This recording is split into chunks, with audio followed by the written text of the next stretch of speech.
It's me again. Welcome to the Sports Dynasty. Ole, ole, ole, ole. Ole. Hey, where's the camera? Ole, ole, ole, ole, ole. Come on, everybody. Ole, ole. That's right, ladies and gentlemen. Welcome back. It's no Sports Dynasty time. And we're gold medalists again. We did it. Drink the Yankee tears. Wish that Yankee tears all around my... all those tariffs. All those taste good. All those taste good. Yes. Welcome. We are champions yet again, ladies and gentlemen. We did it. Who fucking thought we were not going to do it? We did it.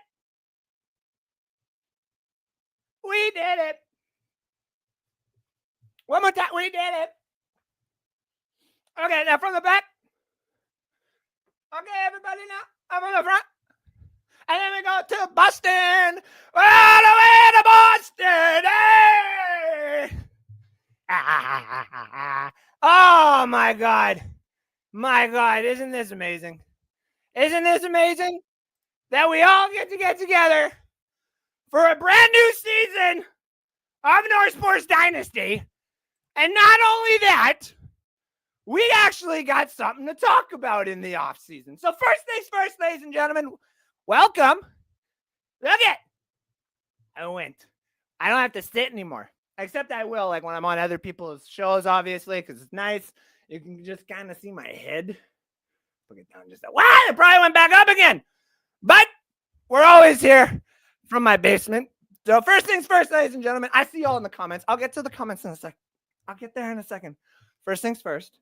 I haven't seen anybody do the one thing that you're supposed to do now in the social media age, ladies and gentlemen. That's like, share, follow, subscribe to North Sports Dynasty on every place that you see the logo. I don't have a logo kicking around. Where the fuck is my logo? Anyway, the logo is actually right over at the top in the thing because I paid for it. It's right up at the top where you see Dynasty. There we go. The nice little black one. There we go. Okay, so first things first. Let's see. We're back, okay? We're back. But not by, like, StreamYard. Like, it's a good thing I'm working on another show. I'm doing a movie, TV, all that. And it's called The Nostalgia Show. Everybody go check it out when it comes up. But I'm trying to do a different platform because it's a lot easier to use that platform. And a lot cheaper. Like $70 for me to use StreamYard. What the fuck is going on, America? Just because you got so pissed off at us, you got to raise the price of everything. And then we got to go and then raise the price again on our own shit. Ugh. I'm getting tired of it. All I want to do is talk sports. But now I got to take my clothes off to make enough money just to do it. Fine. I'll do it then. All right, let's get to my homies in the comment section here. Shelby says hi. Watching live from the subway in Esterhazy, Saskatchewan. Starred comment right fucking there. Thank you very much. It's not a Canadian's jersey. No, but it is the closest thing I have to red and white right now, okay? The closest thing I have to red and white. Okay, let me just put it. Just come on. Something like that. Something like that. Red and white. Okay, it might be my Red Wings, but, you know, Larkin did pretty fucking good. Raymond did pretty fucking good. No Canadians on the Red Wings team, though. That seemed a little awkward at the red and white, and they don't have any. Anyways, let's get back into it.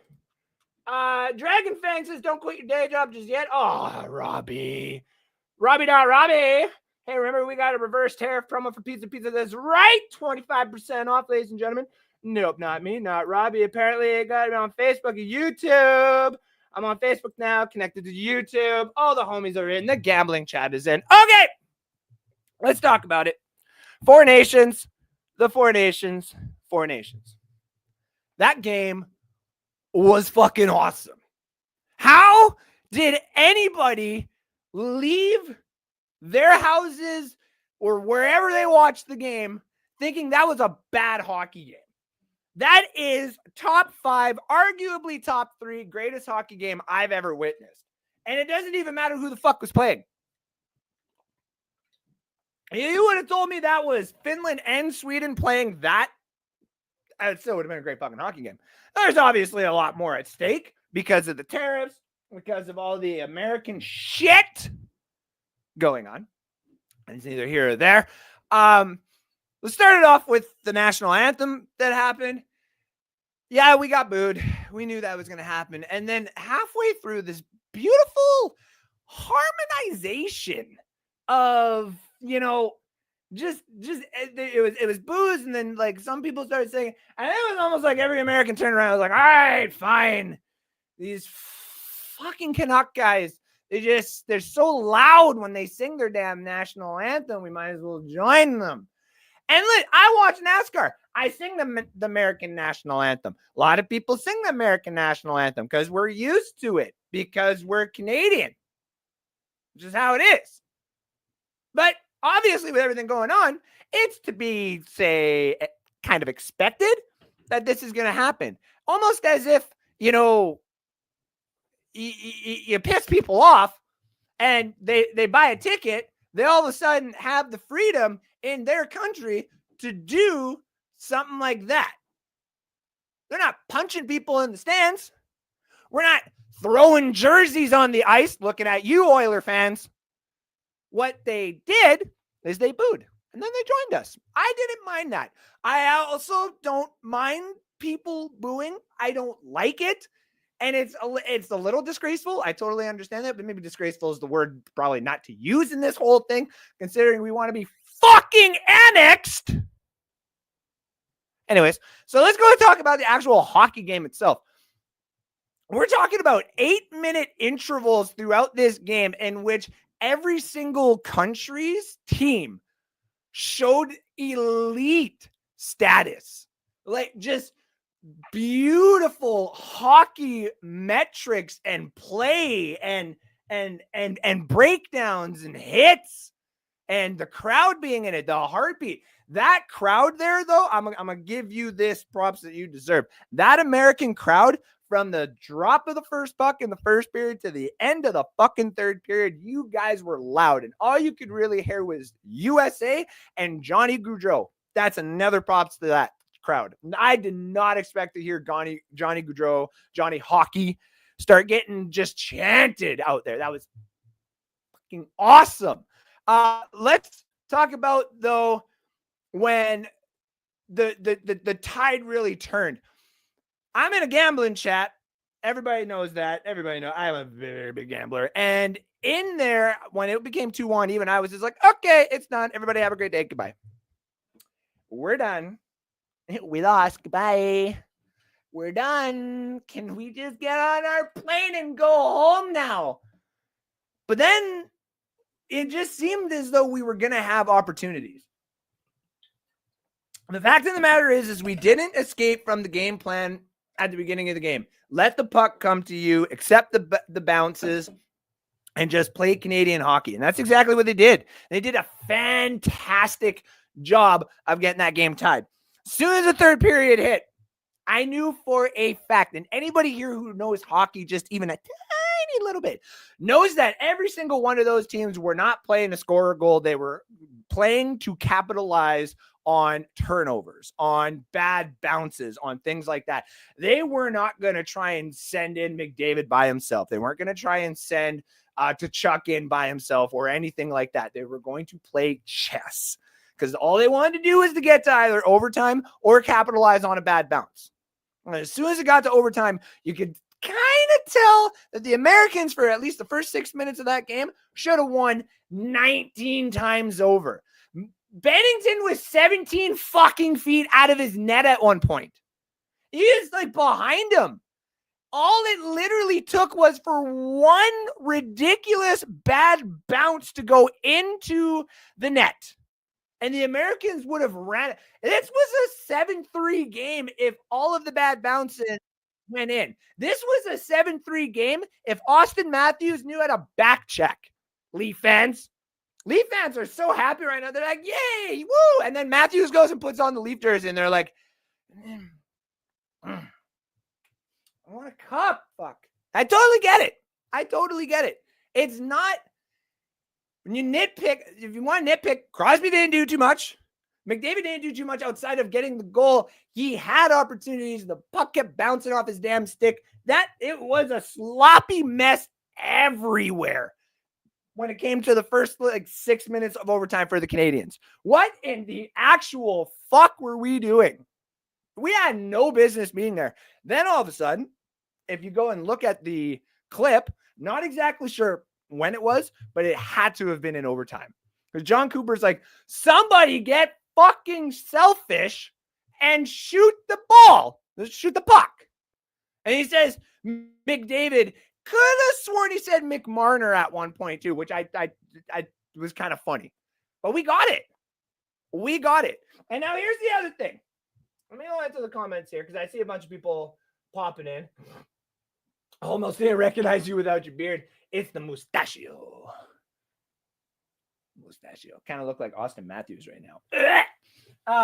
Thomas Daniels, thank you for tuning in for a Dynasty fan. Yes, always. You can drop any Dynasty questions into the into the chat at any time, and I will answer them for you, my guy. Man, they had so many close calls, and they fucked up because it kept going, but it doesn't matter at OT. Bennington pulling through the last 4 goals. Holy fuck, right? Not goal shit. Shoot the ball. What kind of get? Yeah. My porn stash. Yeah. So here's the other side of it. Okay, we got this win. This feels good. I'm so happy. Problem now. What happens when good teams get beat? They get better because the Americans are a damn good team. The Americans are going to run this for quite a while. You want to talk about one of the hardest hitting teams I have ever seen? Can you imagine if the Tkachuk brothers were actually healthy for this game? You know what they're probably going to be healthy for, though? Next year's Olympics. And whether we like to admit it or not, I've been the one before that says Crosby shouldn't be part of that team. That it should be McDavid's at that point and add another healthy, younger body in there for the third or fourth line. I'm not so sure about that anymore. I hate the Penguins so much, but it makes sense. We need Crosby in there. It needs to be his last one. He is the king of Canada right now, and he needs to be in there because even if he's in there, I'm putting my money on the Americans. The Olympics is a different ball game. The Olympics has technically different rules. That's the reason why Tarasenko is considered, an absolute king in America when it comes to the Olympics because of his shootout. Yeah, we got McDavid. Yeah, we got Bedard. Even I don't want to talk about Bedard right now. But we have other players who are going to be really good at this shootout if it comes to it. I get it. But guess what? That's not going to be the case this time around. If we're playing the Americans, we're playing an American squad that in the back of their head is going to be saying that they beat us on our damn soil in a tournament that doesn't matter. Do not let them have those damn gold medals. And America's probably coming out as maybe tournament favorites for the Olympics. I would say Canada's probably going to get those nods, but catch me putting my money on the Americans. I love what we just did. I'm wearing red and white as much as I fucking can today. I have loved every single person that is coming to work and where I couldn't get anything done today because all they wanted to do was talk about patriotism and how amazing that hockey game was. I don't think we have enough firepower or goaltending. And I love what Bennington did, but are we all just getting nuts? Like, are we all not seeing the fact that there 7 to 8 of those opportunities could have been goals had the puck just bounced off someone's leg? What like Bennington was so far out of his net one time, I felt the necessary to run to Boston to cover that side. I will not understand how, if we are given the opportunity to go in another direction, Aiden Hill wins another cup. Montebaugh pushes the Canadians to a playoffs. There's a couple other ones I'm missing right now. But those are the ones I'm coming up because they're part of this team. You mean to tell me we shouldn't even consider that? I understand the Golden Knight basis that happened with these coaches. I am 1,000% aware of that. And I don't think it's going to exist next year. But holy shit. If we were to play Latvia in the first round and Bennington let in 3 goals because he couldn't figure out where the blue was, then we got to go to Aiden Hill. That's not, no. Also, side note, we should have had Fleury in as at least the third goalie. Can I not get shit? I hate the Penguins. I fucking detest the Penguins just as much as I fucking hate the Bruins. But I'm not going to sit here and say that Crosby and fucking Fleury should not have been on the same team this year. There's open spots for them. Come on. Like, ugh. Anyways, let me see what we got. 12 to 8 in PPR. Okay. Superflex, 212, Javonte Williams, Gabe Davis for 106, Ramondre, and Christian Kirk. Superflex, 106. Okay. The giving up Javonte and Gabe for 106, it's the Christian Kirk. If there's another wide receiver that you can get instead of Christian Kirk, I would consider that. Because 106, it is super flex. I don't think you're getting a quarterback necessarily. But you're probably looking at Travis. Like we got, you get Travis and Ashton are probably going to go 1-2, I would assume right now.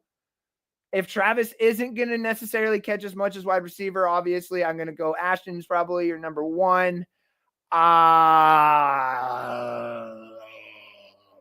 Tatario, obviously. If you're trying to get a quarterback, no. If you're trying to get a quarterback, no, don't do it. If you're not trying to get a quarterback and there's another player that you're trying to do, sure. But also just see what the heck Christian does. Try to see if there's somebody else that you can get instead of Christian Kirk. Thank you for the Dynasty question. I love it. Mark Shifley for Team Canada for the Olympics.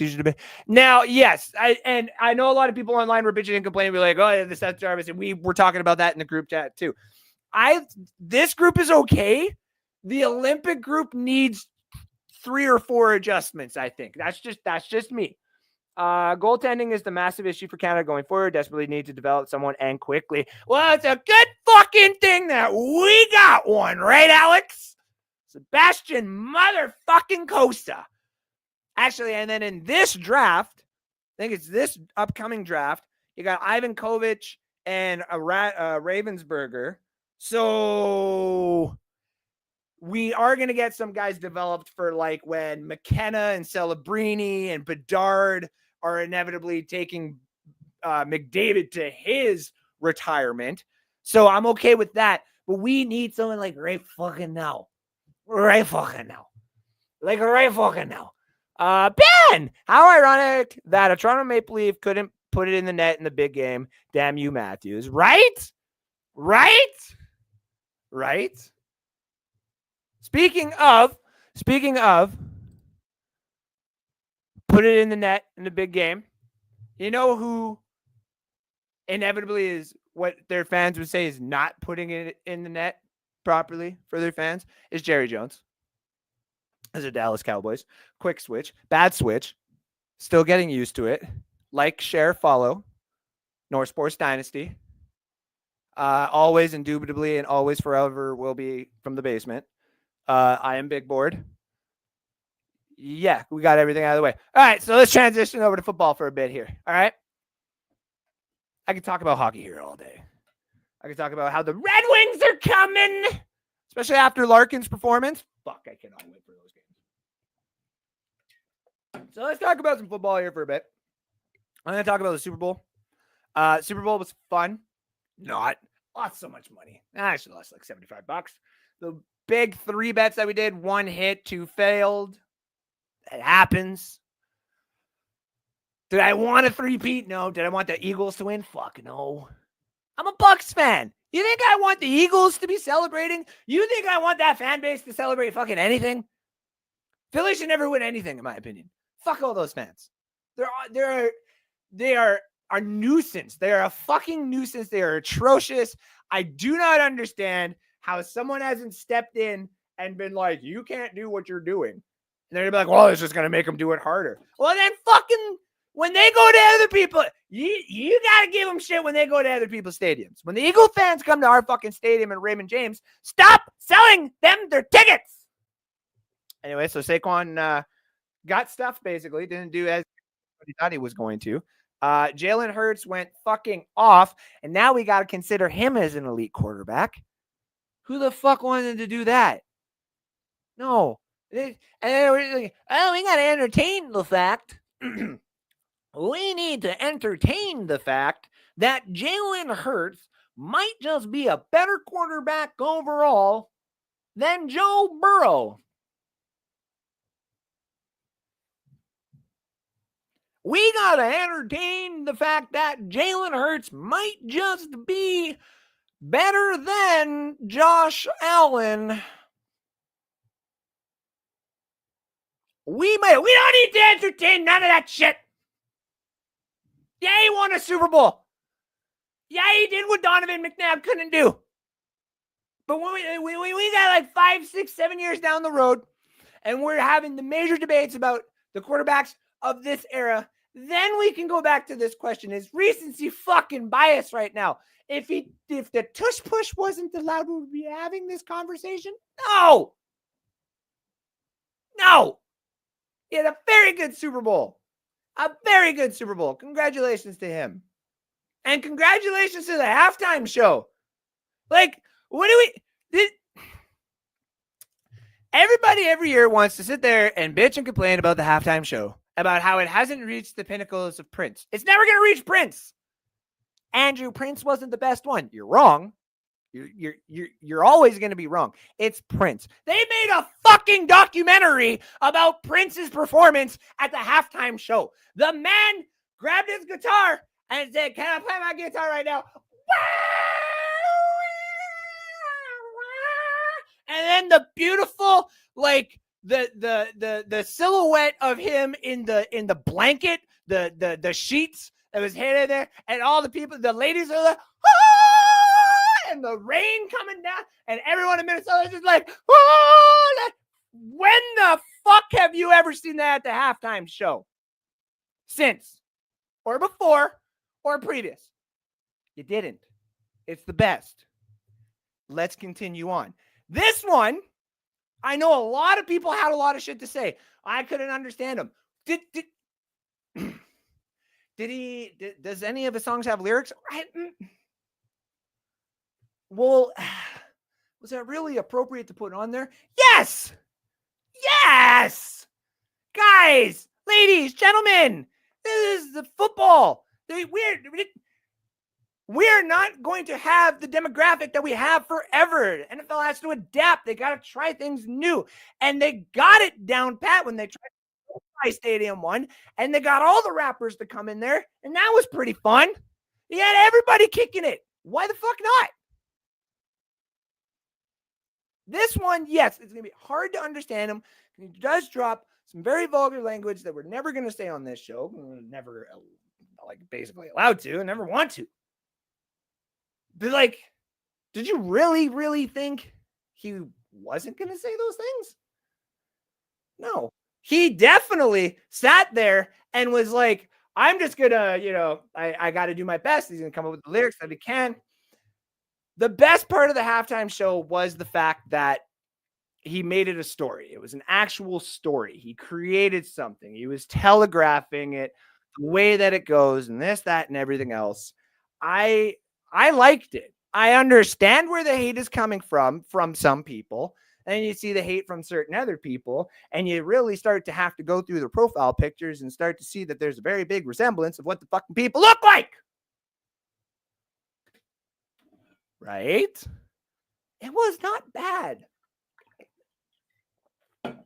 Now this offseason stuff, all the firings and all the hirings. There's one particular one that I want to talk about. Duval. No, I don't want to talk about that idiot. I want to talk about the idiocracy that is happening in Dallas. And I'm not talking about the hiring because I might be and I hate Dallas. I really do. And I hate most of the Dallas Cowboy fan base, to be honest with you, specifically like certain ones. But like, it's the fact that they're so annoying every single year that I really do hate them that much because they're like the Yankees and they're like the Leaf fans. They're like all those people. They're like, it's always going to be our year. We're still waiting. We're still waiting. Just like the coming of Christ. We're still waiting. I might actually be the one in the corner screaming for Shotty here for Shottenheimer. Kinda. And it's respectable. We all remember his dad. I mean, Buck fans remember his dad. And if you want to talk about Hall of Famers that really have gotten snubbed out, like in the coaching tree of that whole entire thing, pretty sure we can start that whole conversation with his dad. I don't hate the opportunity that he has been given. He's been around. He has said no. He has been waiting for the opportunity to do this. Does this make him more of a yes man for Jerry Jones? Yeah, 1,000%. Does this mean that his performance on the field is going to be hindered by Jerry Jones? It might, because of the player prospects that you're getting. But do we not know what the Cowboys were just a couple years ago? Sure, it's all about the culture and you got to have this, that, and everything. It's so hard to have the culture in Dallas because of Jerry looming over. And I'm ready to see this championship. That you're ready to just cave over, man. And then your son is sitting there. Your son's literally like, oh. Another year, damn it. Like we're watching the soap opera. So here's the thing. That all being said, even as a joke, that is the culture. It is an entertainment business. It is the WWE of football. It is like going to Hugh Hefner's mansion. It is literally like that. So weren't they just 12-4 a couple years ago? Through that? Wasn't Dak and CD and Micah just performing like 2 years ago? Yeah, I understand. McCarthy is a great coach. And if he wants to take a year off and the Bucs suck and we want to go do a nice little rehaul and have a chance at a quarterback, I would love to open the red carpet for him. But the thing that I'm not understanding is like now all of a sudden the Cowboy fans want to jump ship. Now it's like, it's our year. Please don't do that. If you're going to say it's our year, can you just please do it annoyingly so I don't actually have to feel bad for you? I wanted to test you through and through. I don't want to have to sit there and be like, and have someone clip this. Inevitably, I'm going to, because that's what they're supposed to be doing for social media purposes nowadays. But it just seems like we've already shit on Shottenheimer and he hasn't even been given the chance. Why the fuck aren't we shitting on Ben Johnson? Oh yeah, because the Lions were so great. The Lions were so amazing. You can only get better with Caleb Williams. Okay. Schottenheimer had an opportunity to be the head coach back in the day, and he knew respectively, that it wasn't the time for him because maybe, just maybe, the GM didn't work out. The quarterback situation wasn't right. The personnel inside the building wasn't right. And maybe, just maybe, the guy who's been around that and knows the players and knows the culture and knows what the fuck is going to happen anyway might actually be the right person for the job. Catch me kind of being a homer of the Cowboys this season. Do I think you're going to beat the Eagles and the Commanders? You might steal one from each, maybe just from one. Who knows what you draft? Who knows what you do? But catch me kind of being on their side. And I hate it. I absolutely hate it. I had a lot of comments tonight. Oh my God. Where is the white wine spritz? Can we start Aiden Hill for the Olympics, please? Or Logan Thompson is going to be a Canadian version of Connor Hellebuck. Just what? That I can agree. I can agree. And so can Shelby. I'm kind of confused why Bedard wasn't there. Oh no, I'm not, and I'm totally okay with it. Was a brutal hiring given the available coaches. Promote. You know what? Needs to step back from the guy. That I agree. Hand it off to the Thunder. Now, if Zach Martin just wants to retire and come back in here, that'd be great. Johnson has been highly coveted for last straight years. What opportunity has Shottenheimer they said no to? I believe it's the Jets one. We'll talk about that in a few here. Are going to be closer to the Giants.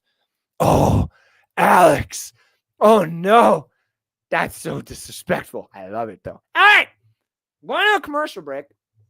And when I come back, we can finally utilize the big board. Wrong way. All right.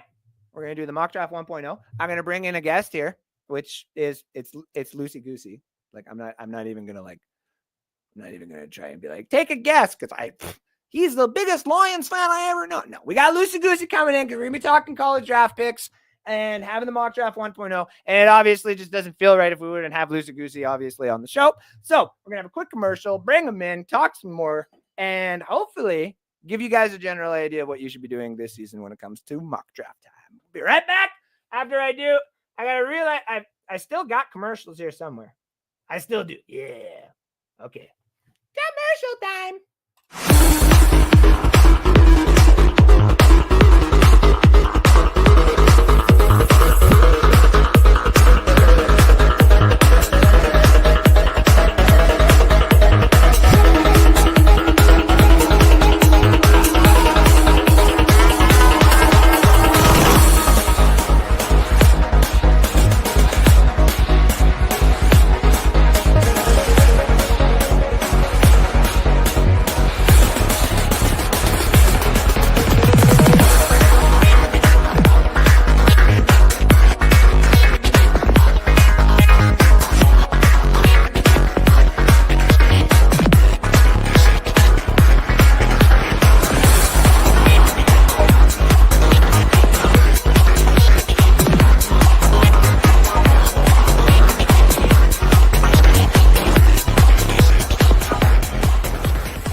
Welcome back to North Sports Dynasty. I am your host, Mr. Gingy, and I'm on a spinny stool.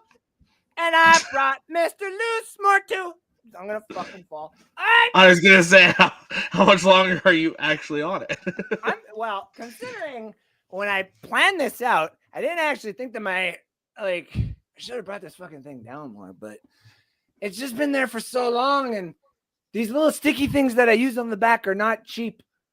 And the price of StreamYard nowadays, holy fuck. I was like, oh, okay, like I can deal with that. And then as soon as I hit enter, I was like, oh, wait, that's American. Yep. That always gets me. So I was like, well, I guess NSD's staying on StreamYard for another month, and then we're going to Restream because that's where all the nostalgia show shit's going to be, because it seems more appropriate to put it on there. Anyway, bad introduction, ladies and gentlemen, from Let's Talk Football, from soon to be another project that we're both been hired to be in, which was kind of funny, which Yeah, I kind of assumed you were going to be in it as well, and then he told me. I was like, oh, nice. Yeah, I kind of figured. Yeah, he was like, yeah, there's another draft guy. It's Alex. And I was like, oh, so you just want NSD from 3 years ago. That's fine. Yeah. Like, so, yeah, the previous and basically still another host of NSD did the Lion Roar shit. Restoring the Roar. Restoring the Roar. He's a diehard Red Wings fan, and he's also American and a trader. Mr. Alex Loosemore, how are we doing today? Doing well. Always excited to talk football. Right? And see, so first thing first, if everyone can see, I got these beautiful little fuckers, and they actually really cheap, respectively, for something that my high ass should have thought of a long time ago. Instead of doing all these different colors for players that I used to do, I go and I find name tags on Amazon, and I was like, oh yeah, I guess they would have that, eh? Duh. The second you sent me that, I was like, why did it take us this long to think of this? Why did it? I don't even care. It was like, well, there's only like 7 colors. Don't care. That's enough colors for me. I can make that work. So, yep. So my mock draft 1.0, we're basically just going to go through it. I'm going to go through it. Alex is going to kind of talk about what he would think as well, what he thinks about the pick. And to start it all off, we have a trade. I have 3 trades. We'll have I also have a trade here, so. It'll be very quick. If I can get on my stool, we're just going to move the Giants up, and we're going to move the Tennessee to 3. And the Giants are sitting here because they got to keep basically everybody in-house. And this is basically do or die. You're not going to sign Sam Darnold. You're not going to get probably Aaron Rodgers. You're not getting Brock Purdy, even if Aaron Rodgers goes to San Francisco. You're probably out of the market for most of those guys. And Tyrod Taylor's not coming back either. So, in my opinion, this is where you finally just say, screw it. Where the hell did I put my quarterbacks? There you are. And you trade up. You get the guy who had the damn cleats on, and you just go get Deion's son. Because at the end of the day, Brian Daboll doesn't work. You might be looking for a new head coach. And nothing is more enticing than a big city with your son. So they fit New York. They really do. Yeah. Giants would have to give up a little bit because if you think about it through history, they would probably have to give up 2026 second, a 4th in 2025, and pick number 65, which would be the 3rd overall or 3rd round pick this year. They're not going to want to give up anything in the 30s, and I would totally understand that. Alex, what do you think? I've got the same city, other team, though. I got the Jets trading up from 7 to 1. They give up their next 2 firsts, so 7 and the 2026 first, and their 2nd rounder this year, next year, and 2027. That's actually pretty. Yeah, I was going to say, if you're jumping that far and the Titans are getting out of the range of some of those superstars, and that's the other big thing, ladies and gentlemen. This draft, whereas I'd like to say that there's a lot of superstar talent, we are really only looking at 4, maybe 5.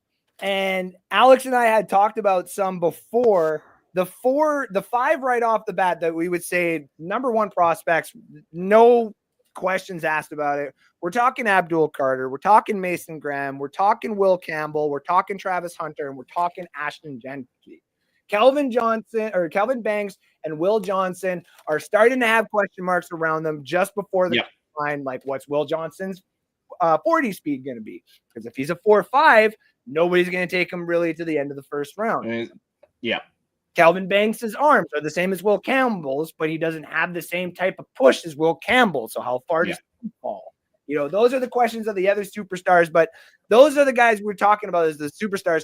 Is how far does Tennessee really want to fall out of there? You got them falling out of favor a little bit, but they're still obviously good players to pick there. Yeah. Now I've got Cam Ward instead of Shador for the Jets, but okay. If I'm the Jets, give me the better arm to go for Garrett Wilson. Try and keep him happy. And if you get Olave as well from the Saints, because that seems to be getting a lot more traction as well. Yep. Fuck. They don't have to do much defensively, so no. And to be honest, like I almost feel bad about what I'm gonna say here coming up for the Jets, but yeah, if they can't get a quarterback, shit would be good for them because they can get really the pick of the litter from anybody else. Yep. So with the Browns, I got them taking Cam Ward right now. I know that just before I came live, there is a report out there from Sports Geek and a anonymous person on Twitter that is basically saying the Browns are not interested in any of the quarterbacks. Yeah. Is that a smoke screen? To me, that seems like a smoke screen because of just how early it is. But I think it's twisting the truth a little bit. I don't think they're interested in the first round quarterbacks. I think they want to get one in the second round. I agree because I think that they could not tank to next season either because their roster is still not that bad. People still need to understand that they were in Super Bowl talks like 2 years ago. So yeah, who do you got? When they bolted out on their quarterback, but that's neither here nor there. Yeah, I've got Cleveland taking my number 1 overall player in this draft. Abdul Carter goes to Cleveland. If you don't trade Myles Garrett, you've got an elite pass rush duo off the bat and somebody that Carter can absolutely learn from. And if Myles Garrett goes, then that's your number 1 pass rusher. You can find somebody to pair with him. It's the colors, boys, when you're stoned. Agreed. No, you know what? Their defense is already still really good. I know that they just wait, hold on. Wait, no, it was Cleveland or Cincinnati that just released rankings, wasn't it? I believe so. Yeah. Yeah. So, but they still have a really good defensive line. Myles Garrett, if he does get traded, this is where Myles Garrett, I think, still gets one more year because I think I agree. I don't think he actually gets traded. No, I think it's going to still take a year, but yeah, they could start looking at the pieces to get in right now to replace him because it's not going to be easy to replace him either. So no, I want to see how I look on this side. Okay, I don't look that bad. Okay, number 3. I obviously have the Titans here, and no brainer for me anyway. They don't want to go too far where they're not picking someone that they want. So I got them obviously taking Abdul Carter. You imagine what it would look like. Abdul Carter basically staying in almost the same type of jersey color, but being that dominant as well and having to go after CJ Stroud, making sure that Trevor Lawrence doesn't develop properly and making sure that Anthony Richardson doesn't develop properly. The Titans, thank God I didn't take him as my pick last year, right? Oh my God. I leaned so hard that I was like, like the Pits. I'm so glad I went Cardinals. And even then, I give myself a half point for it because they weren't bad, but they weren't good. Yeah. But they did win 5 more games than they did the year prior. So I'm like, that should count for me. But I'm also going to be my harshest critic and be like, well, they didn't make the playoffs, so that doesn't get. So it is what it is. The Titans, though, they need just pieces. They really do. So let's hope that they get this right pick because Abdul Carter is a fucking beast. So you still have the Giants picking here. Who do you got? I don't think they can take the chance on a rookie quarterback being do or die here. I think they're going to go. I think their dream scenario is they go all in for Matt Stafford. I've been hearing that pick up a lot of steam. Yeah. They hired the brother-in-law. There's a whole bunch of connections there. I don't think that's going to happen though, because the Rams are going to want pick 3. The Giants aren't going to give up pick 3 for a 37-year-old quarterback. I think they're going to go Sam Darnold route, something like that. Hope they can recreate what just happened this year. Travis Hunter, New York Giants. You need a corner. There he goes. He's listed in the combine as a corner. And then at the same time, can you imagine having Malik Neighbors and the occasional Travis Hunter receiver package? I think that is a home run pick for the Giants. The third down package that you would get with them alone is ridiculous. Yeah. And Neighbors and Brian Thomas Jr. for the Jags are next year's watch the fuck out. Those guys are gonna go off because they already showed that they could. Ben says Titan would be better trading the first for multiple picks. Too many holes to fill in a quarterback draft class that isn't very good. Yeah. Also true, Ben. That is very true. I think you let Will Levis. I think as a Titans fan, you hope Will Levis stinks one more year, and then you can just go take your pick of the quarterbacks next year. Yeah, which would be smart for them. A lot of people, I've seen a lot of Titans fans in their own chats being like, Drew Howler, man, or if Arch Manning decides to just do one and done, I'm like, he's not doing one and done. He's gonna do 2 years. Like, I think it depends how good a year he has. No. If they go win it all, I think he goes. Yeah, but then you really want him because we want to see another Manning pull a Manning? You know what I mean? Where it's just like, oh, the Cleveland Browns have the first overall pick, and he's like, well, I kind of like the idea of San Diego, even though San Diego's not a team. That's just a joke because everyone knows the Eli thing. It's just a joke. Yeah. It was a bad joke. It fell on deaf ears. I'm sorry. Anyway, I still think Arch has 2 years. I'm trying to remember. Why am I drawing a blank? Give me Steeler fans that we know. Why am I drawing a blank? Sid. Why did I just draw a blank on Sid too? Anyway, Sid was saying, because I was talking to him about Pickens trade, and he goes, can't trade Pickens. You got to keep him until we get somebody else, obviously, in house. And I'm like, okay, that's fair. And he was saying, he's just like, I want Arch. Like, do everything that's possible to get Arch next year. And I'm like, yeah, he realizes that means they're going to have their first losing season under Tomlin then, right? Yeah, and then you're like, what are you going to do? You keep Tomlin after that? Like, everybody would be pounding the drum to get him out of there. They pound the table to get him out when he's 9-8. Like, that's what I mean. It's like, they would be like, get him out of here. Arch Manning's coming in.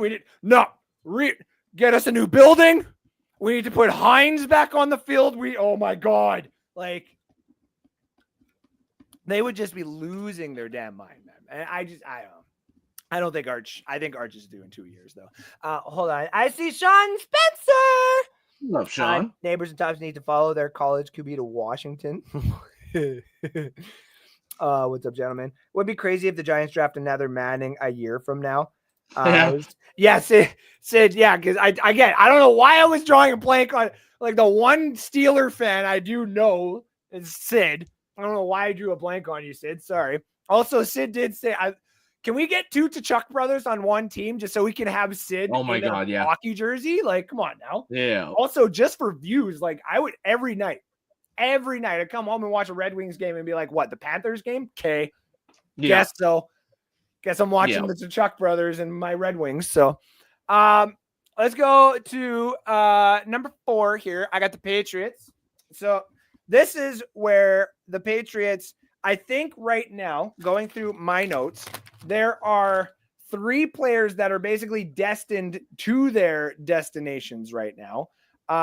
And for me, Will Campbell to be the guy that finally gets some fucking blockage in there for Mr. Drake May, the UNC guy, for you, Mr. Sean Spencer. The short arms thing, I'm hearing it all the time. Okay, that's fine. Guess what? We have seen now in the NFL multiple times players have to go from a guard or a center position, mostly guard, to a tackle, or a tackle to a guard. It's 4 years ago when we were talking about this on NSD, me and Alex would kind of butt heads because he'd be like, no, if you're a fucking tackle, you're a tackle. And if you're a guard, you're a guard. And I'm like, well, yeah, I mean, Tristan Wirfs, he's like, he's God sent. And I'm like, yeah, that's right. He's God sent because I love him. But it's now starting to become Peter Skronsky for the Titans started to do it a little bit. Creed Humphrey started to help do it for the Chiefs. Wasn't the greatest, but he at least did it. And so if you can start finding these guys who can do multiple positions, you could even start really screwing with people when you put Will Campbell in at tackle, and then on 2nd and 3, he's in at guard, and you're like, hey, whoa, wait. That's timeout. And if you're taking a timeout on defense because a tackle went to guard, you've already fucked up on the defensive side, and you've already got them fucked up in the head. So just fix the damn offensive line, and this is going to be the first and only time I'm going to say it. I want to see Patriot games next year because of Drake May, because of how cool he was in that first game. He ran for over 100 yards. I'm like, this guy can run? Oh, yeah. Like that, though? Like in the NFL? And it was so, like, nonchalant. And then the comeback at the end of the game, too. It's like, all right. Now that Brady's not there and they're not, like, winning, I'm like, I kind of want to see the growth of this. If they win a championship in the first 5 years, though, I'd be like, okay, now we're done. And stop it. No more Drake May. So do you have Will Campbell here too, or who do you got? Yeah. Worst case scenario, he's an elite guard. Like, you're getting a great tackle or an elite guard. So to me, you need essentially 5 offensive linemen in New England. Absolute no-brainer. Go get the best one in the draft. Right. So then moving on to the Jags, this is where everyone keeps putting Mason Graham here, and I kept putting Mason Graham here too. But if Mr. Duval is sitting there and he's like, we can just eliminate 2 problems. We can have literally their third down with Travis Hunter coming in and Brian Thomas. And also, if I'm not mistaken, that is where Christian Kirk is. And that is also... yeah, but he's likely out the door. He was about to be a Steeler before he got hurt, so... Yeah. So Travis Hunter comes down on third down. Brian Thomas is there. They still have a couple other ones. If I'm not mistaken, Gabe Davis is the other one there. Yeah, he doesn't do anything there, but he's there. Yeah, he's overpaid, so he'll probably get let go.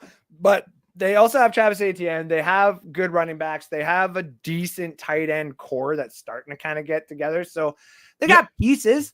And Travis Hunter would just make sense there because on the defensive side, they need a fucking corner. Yep. No, holy shit, do they need a corner? What do you got in for 5? the worst possible way? Right? I went corner as well, but with Travis Hunter off the board, I took Will Johnson.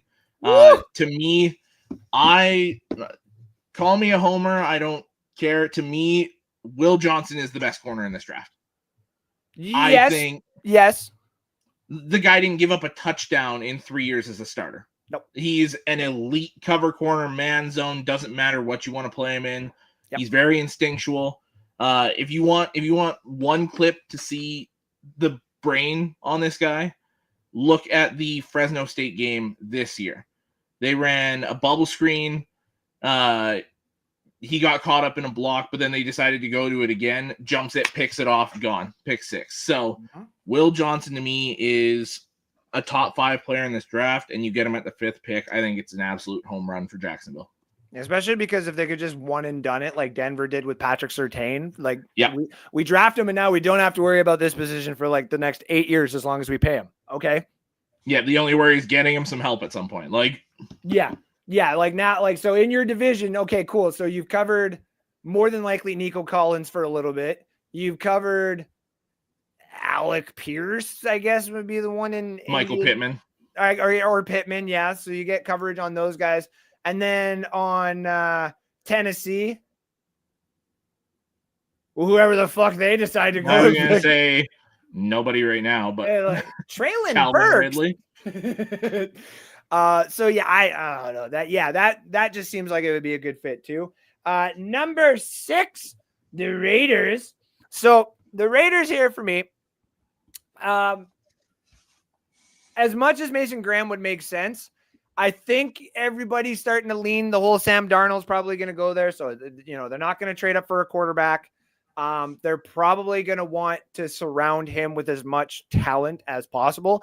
And let's not act like the Raiders offense isn't kind of already starting to look pretty loaded. Like Brock Bowers is arguably top 5 tight end in the league already. Yep. Mayer is a really good other option to have. Myers start on about half the teams in the league right now. Exactly. Myers is really good in the slot. So you just need maybe another number 1. You can grab a running back in the second round too. If you imagine, now check this out. This is what I actually think. I have them taking now I got to find his name here. I had this set up properly so that I didn't give anything away where it's like, I could just pick him up kind of thing and go. I got Terrio McMillan from Arizona going to the Raiders. Give them the number 1 option.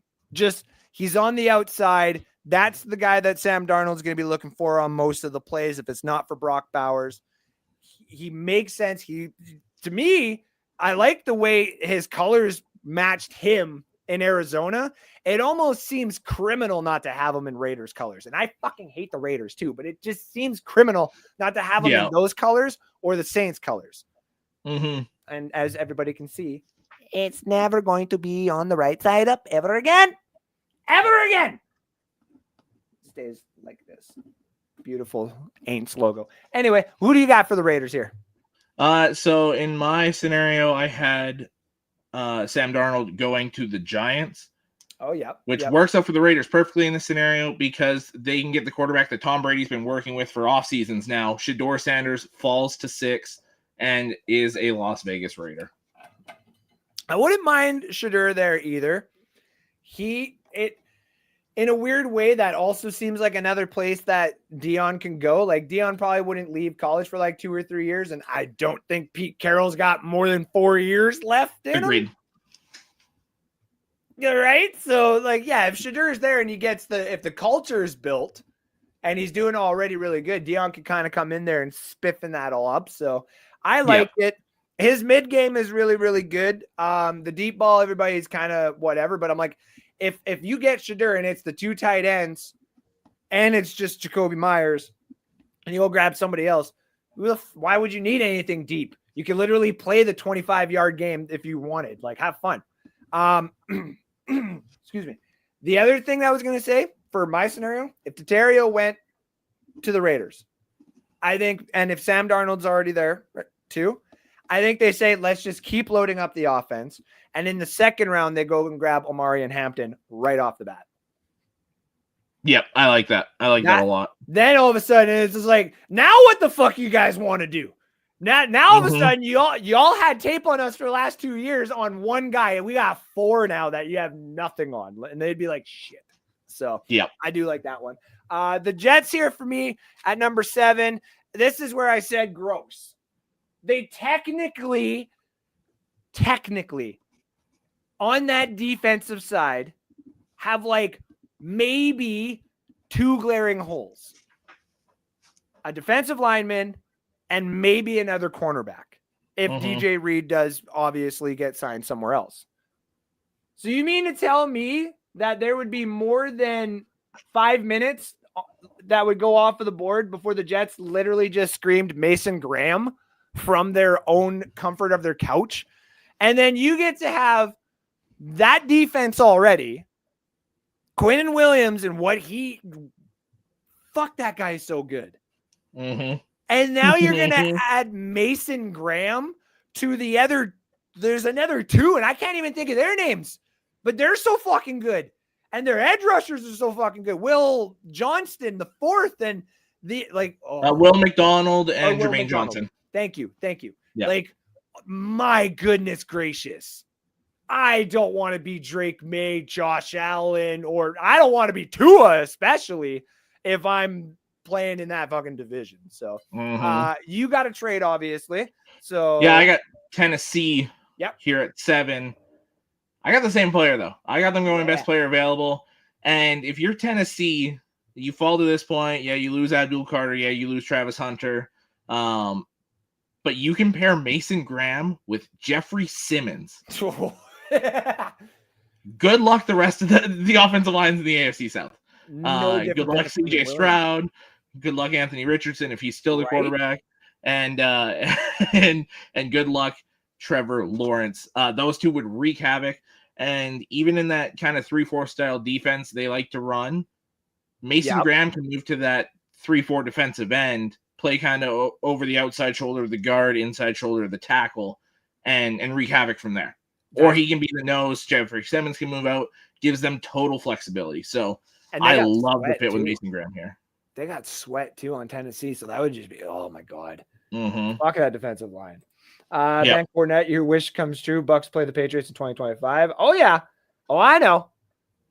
I was looking at tickets, and then all of a sudden I got the threat of an annexation. And I said, fuck it. I guess I'm watching the CFL for the next 4 years. Hey, if it happens, the tickets would probably be cheaper. But just saying, Wait, what? the annexation and all that. If that actually happens, tickets might be cheaper. You fucking traitor. No, I'm just kidding. Christian Kirk sorry, there we go. You and me both. Heck yes, he could run. Listen to me. The guy is a stud. I mean, yeah. Christian Kirk to Washington. That would probably actually be a nice one. Nice 1B for Terry. Will Johnson and pair him with Mike Sanders still. Oh. No. I like either the Notre Dame kid, Morrison, would be a good fit there too. But if you can get Revel Jr., like that just in a Commander's jersey, it is attitude too. Will Johnson had help in Washington. Brock Bowers and Michael Mayer are a great start. That's true. Omari and Hampton to where? DC. Well, Omari and Hampton to DC would be also a good pick, but I think Omari and Hampton to the Raiders would be kind of fun myself. So, number 8, the Carolina Panthers. Now, throughout the history, number 8 is where I want to pick. Alex knows I have this weird fascination with pick number 8 because it seems like all the cool players go at number 8. Christian McCaffrey, Isaiah Simmons. I'm pretty sure Luke Kuechly went at number 8 as well back in the day. 8 or 9, yeah. In the last couple of years, that 8 spot, like Penix just went. Yep. 8, right? Yep. Yeah. And the year before that, I can't remember who it was. There was one where I was like, not jamming. Didn't they get Bijan there at 8?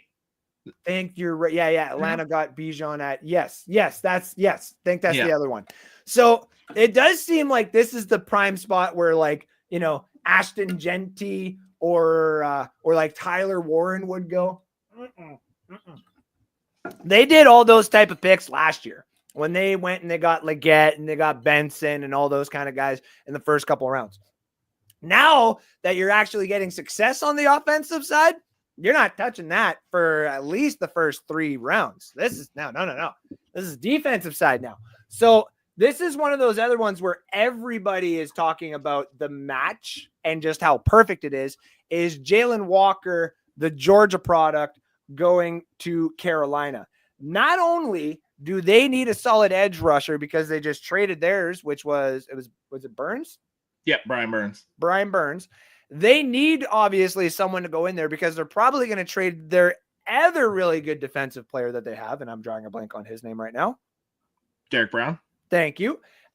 He's more than likely about to get moved here in the next year or 2, just because, obviously, Carolina is not going to be in any type of playoff push for the next couple of years. It's still developing.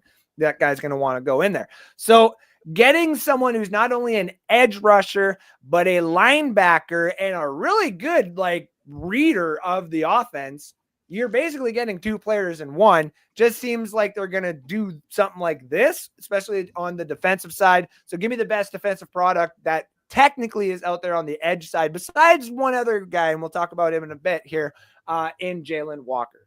Alex, who do you got? So I had him still on the board here. Let's go get a number 1 receiver for Bryce Young here. Teteroa McMillan to Carolina. I think it's an absolute slam dunk. I agree. There are mock drafts out there that got Tetero going to the Bucks at 19. I'm like, no. Yeah. They got Tetero going to 18 at the Seahawks. I'm like, no. They got Tetero going around 17, 16. I'm like, no. If Tetero is still available at 12, he's gone to Dallas. If he's still available even after Dallas, we're talking Indianapolis then having Michael Pittman, Alec Pierce, and Tetero, and the other studs they got around, like Jonathan Taylor. Fuck that. He's not falling all the way down to you guys. You'd have to trade up for him. I like that pick a lot. Now, here's where I got my second trade. New Orleans Saints sitting here at number 9. I think Kellen Moore knows that he's just taking the job. He's going to get paid. He's going to showcase that he is technically deserving of a real head coach spot. But holy fuck, next year is going to be tough, bud. you're in for a rough one for maybe 2 years. Like they're a competitive bunch, but like you got no cap space and you got a lot of injuries and a lot of old people. And if you let go of Cam Jordan, guess what? There's one specific team that he can't come get signed to. Because the Bucks will just, I guess, go back to being the Bucks, and that's a playoff team, and we don't like sore losers, so you can fuck off. The Saints here, though, they make a trade. They don't actually go that far either. Only 2 spots. San Francisco 49ers. So they're up here, and they don't like being this close. They don't like giving up all these multiple first-round picks just to get up to number 3 and then never actually use their 3rd overall pick. So they're sitting at 11. They're starting to look at the board of some of these players falling, and they decide to offer up a pick number 75 and 2026 3rd and 4th rounder just to get up there and select the other offensive lineman out there that everybody keeps talking about in Calvin Banks Jr. from Texas. So San Francisco is not what you would call rebuilding or retooling. They're reassessing. Yeah. They're good. If everyone's not injured next year, we're probably looking at them again in the Super Bowl. At least in the Final Four. Yeah. And if you can start getting players in there that are going to take over, like when Trent is gone or when McGlinchey becomes too expensive, grab Calvin Banks. You can throw him in at guard if the arm situation is too bad and develop him into the tackle later on that more than likely anybody else is going to. Oh, and by the way, there's one big caveat on here. There's one team that has specifically stated out loud, actually, that they want Calvin Banks. And that's the Chicago Bears. Yep.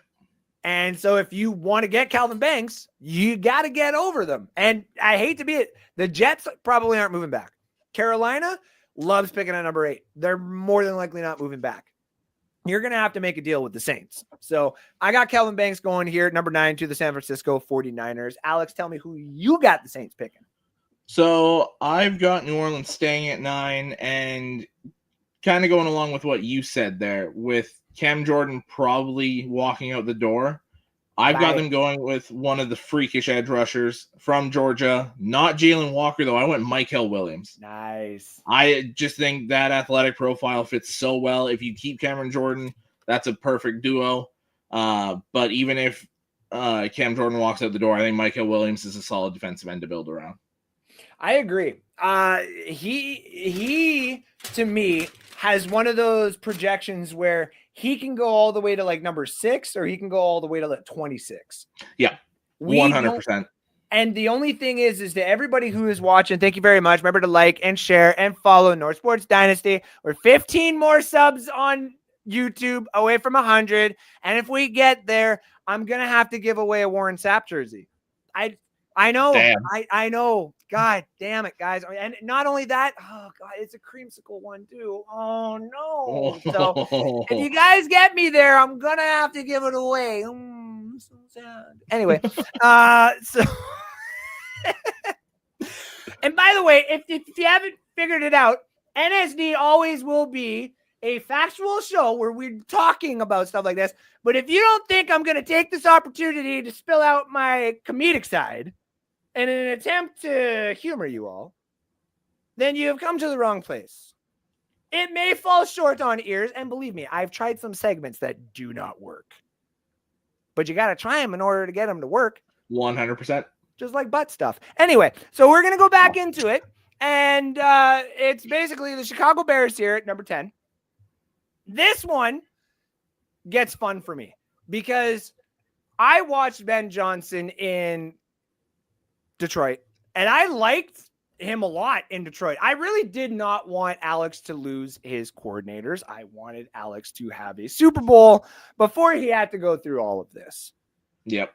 And now I still want you to have a Super Bowl, but Ben is now in Chicago. Ben now gets Caleb Williams. He's already got pieces there. So if That's you a solid roster. yes, and to say the offensive line isn't good is true, but to say that they aren't bad is also like not true. They're not the worst. I would say like out of all 32 teams, they're probably sitting there at 18 to 20. Yep. Yes, you can make adjustments, but if you got to overpay, I wouldn't necessarily do it. Now, if you can go get this, the guard from Kansas City, was that Trey Smith? And just overpay the shit out of him, you don't need go Calvin get Trey Banks. Smith and Drew Dahlman, the Falcon center. Yeah, and then draft a tackle. And then even in this draft, you can wait probably to the second round to go get a tackle if you really wanted to, because here, in my opinion, your offense is fun. Your defense, obviously, like a little bit strong. But I think I know where you're going here. The Lions they killed people. The fact that there's just so many different things on that offense, you can't stop. So they got Swift, they got Moore, they got Odunze, they got Kmet, and it just seems like we can get more. I got them going and taking Boise State's very own Ashton Gentry. Yep, I knew it. Why the fuck not? Ben Johnson's like, where did I have most of my success with? Oh, yeah. 2 really good and different styled running backs. Yep. So DeAndre Swift can go back to doing what he does best, not having to do these halfback cuts, and can just go right down the fucking middle. Yep. And Ashton Gentry can sit there and do all these weird little fun motion things, just like Jahmyr Gibbs did.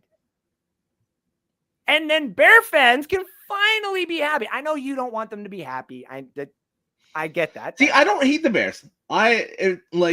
They're my other favorite team in the division. Okay, the other two can go kick rocks, but I actually kind of like the Bears.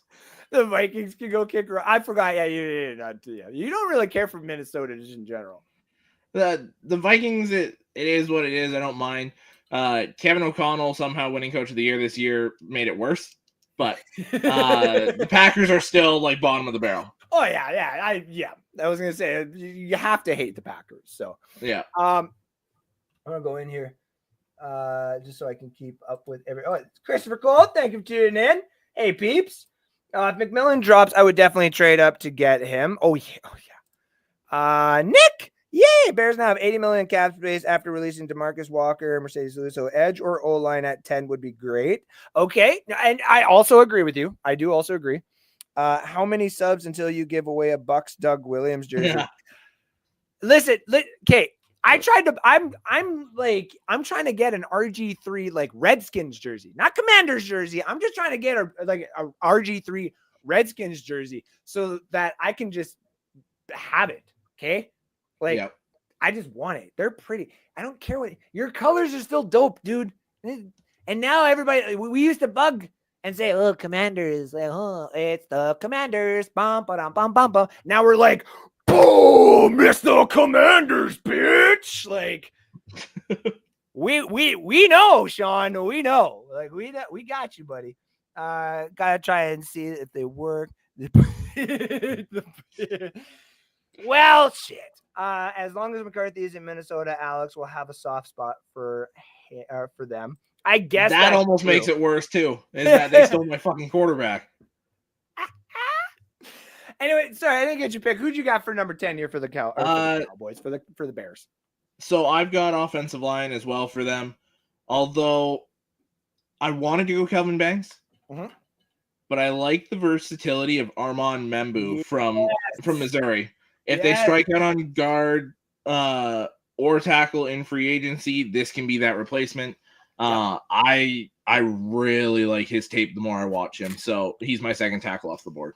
So I have him as the upcoming names to watch. He's literally the top name I have on there. We've been screaming that there's 2 tackles in this draft since basically the start of the season. He has played his way up. There's 3 now. Yep. And it's so weird to say that because you don't usually see that in tackles. You might get a little bit from the Senior Bowl or like the Reese's Bowl and all that kind of stuff. But this guy, all college season, it was just like, nah, bitch. Case. And he's done a very good job. That's a good pick for them too. So Nick probably likes your decision better. He said I'll take it. Okay. Yeah. I'm just like, you know what? I fucking load him up. As a Lions fan, please no to your pick. Just saying.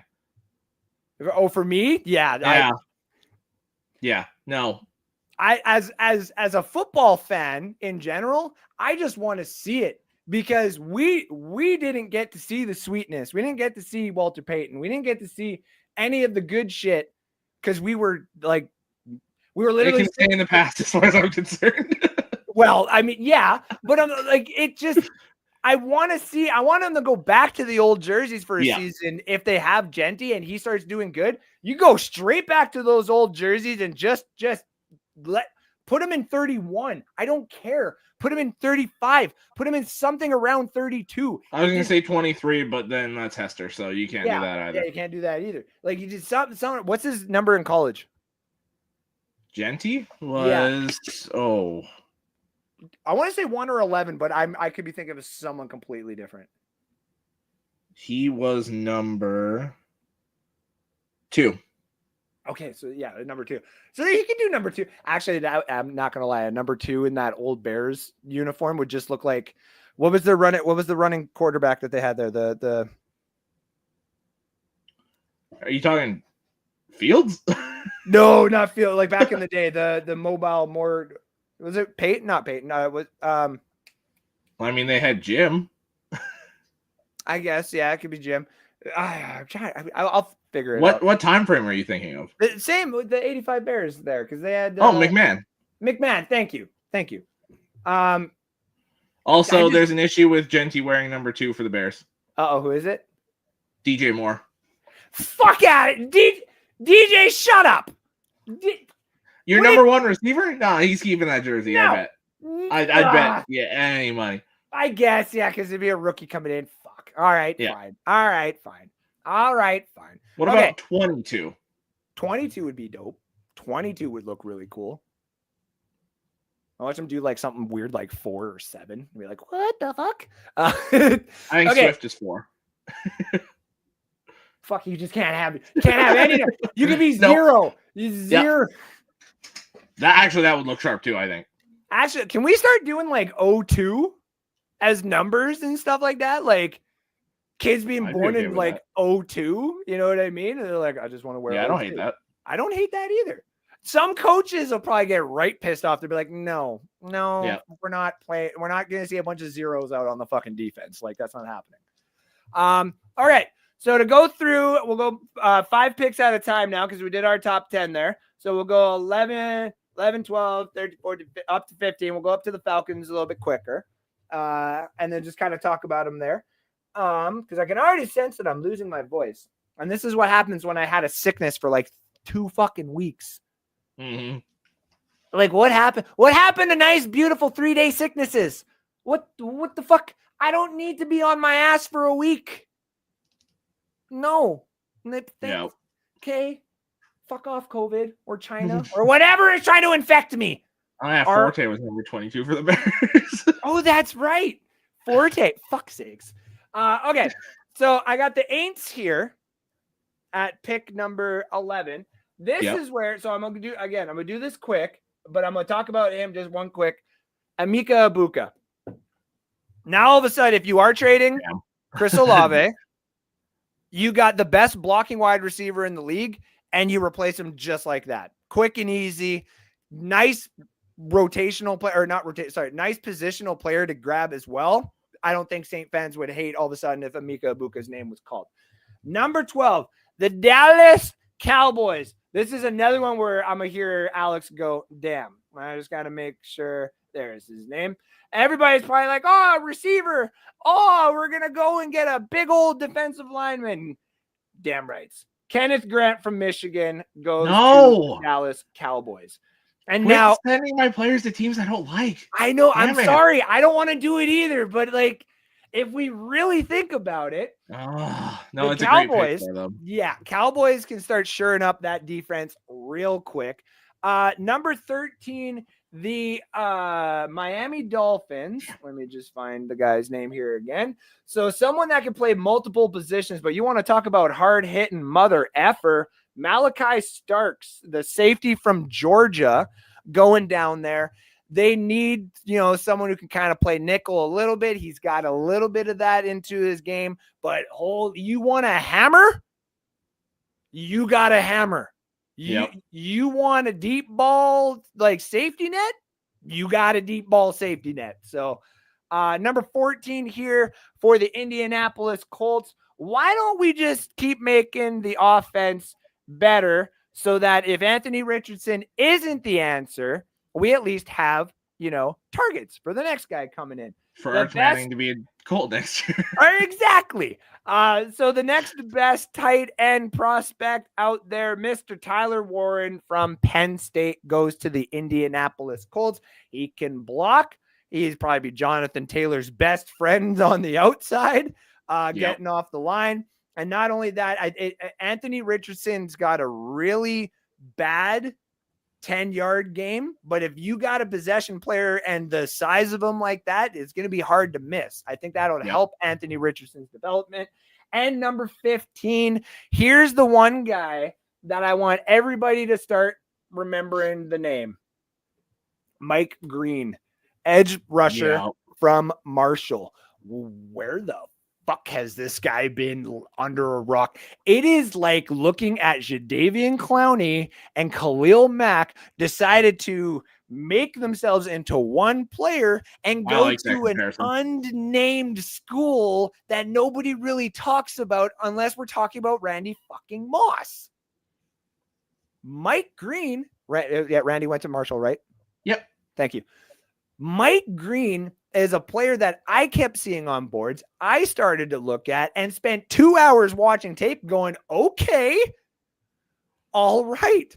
This might actually be the one edge rusher that if is available at this spot and Atlanta doesn't want him, you're going to have Houston wanting up, Baltimore wanting up, Detroit's going to want up, Washington, Buffalo, the Rams, Minnesota with Dallas Turner. Are you fucking kidding me? The Green Bay Packers to add in their already decently stacked defense. Fuck that.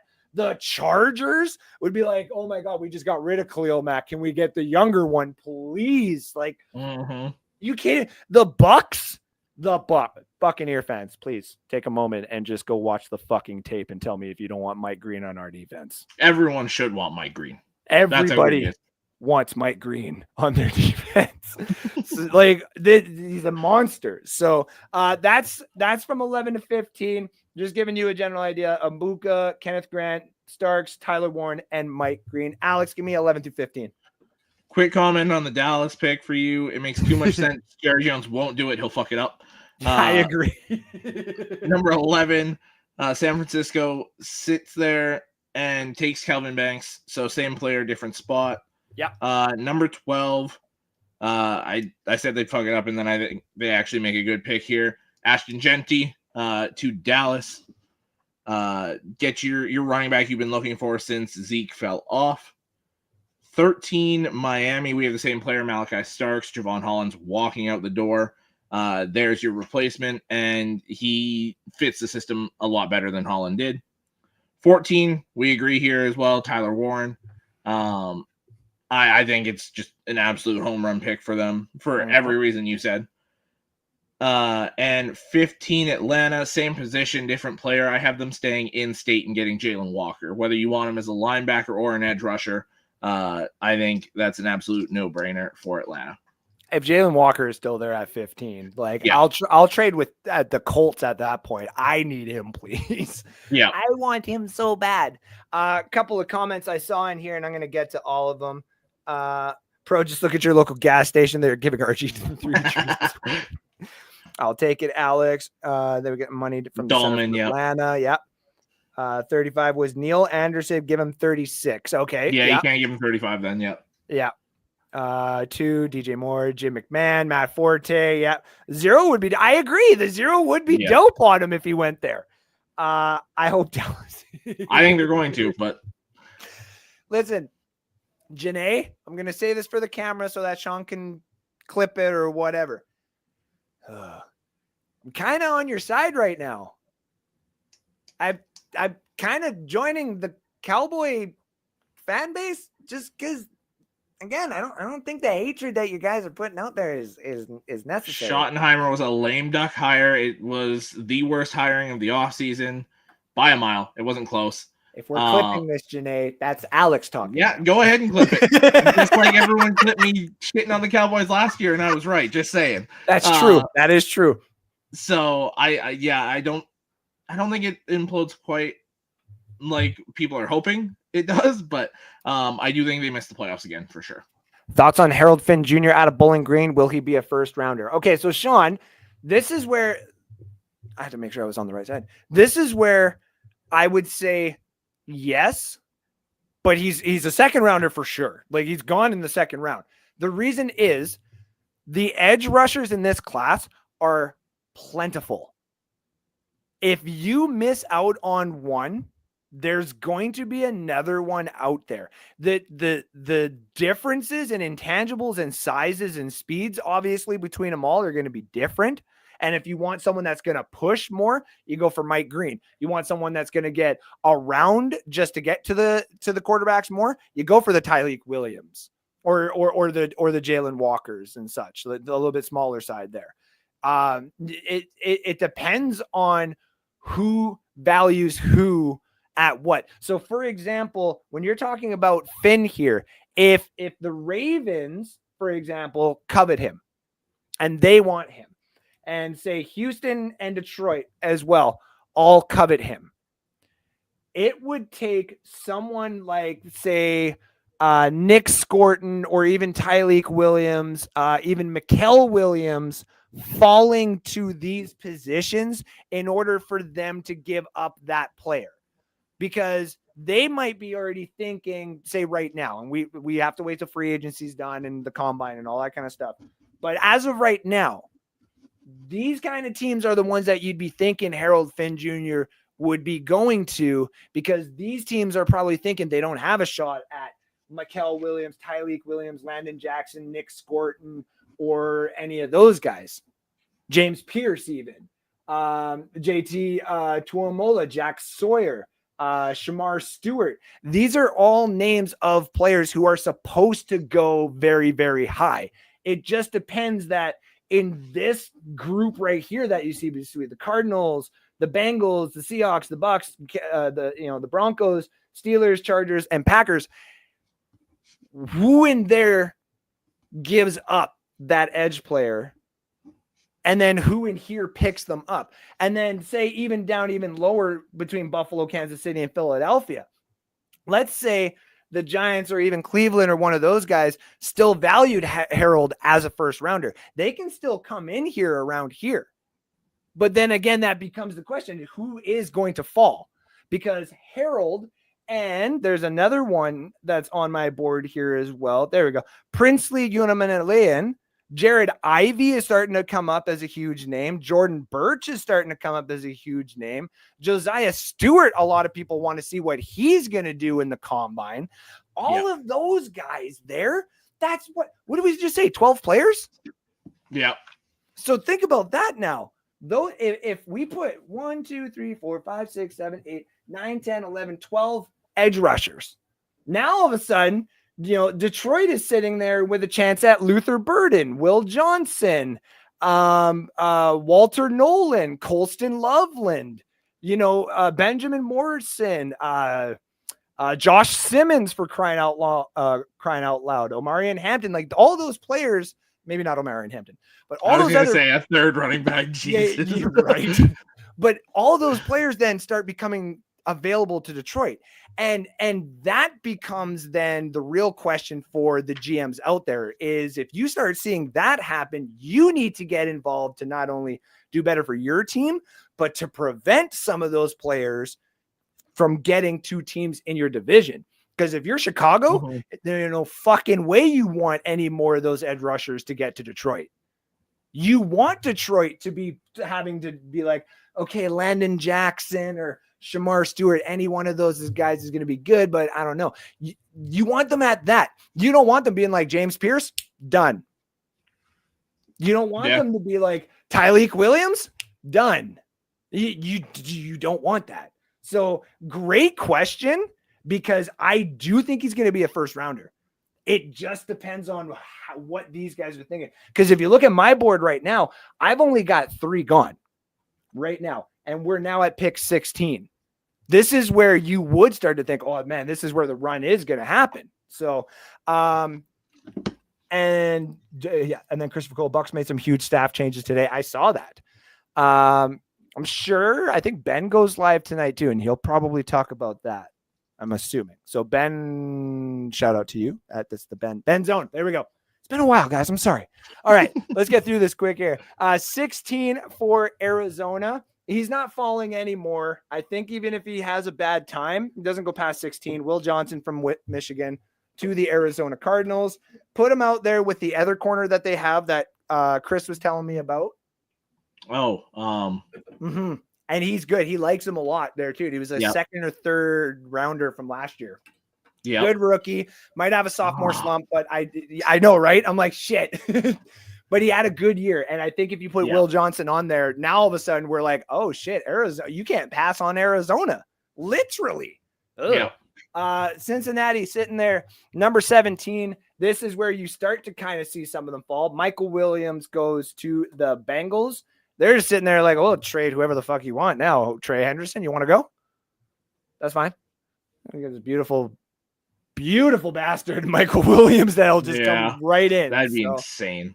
Number 18 with Seattle. This is where I got another one of those names starting to come in here. Nick Scorton from Texas A&M. Now, not the hugest name until you start watching the tape. And if you've been following a lot of people's mock drafts out there, this is one of those names, again, can go all the way to 6, all the way to 36. We don't know where he's going to land, but someone's going to be very damn happy when they actually get him. Number 19. This is where I have my last trade, and it's going to be the Chargers coming up with the Tampa Bay Buccaneers. And the Chargers are doing this so that they can get ahead of their conference rival in the Denver Broncos, who are just hoping that one of the 2 really good tight ends would fall, but not.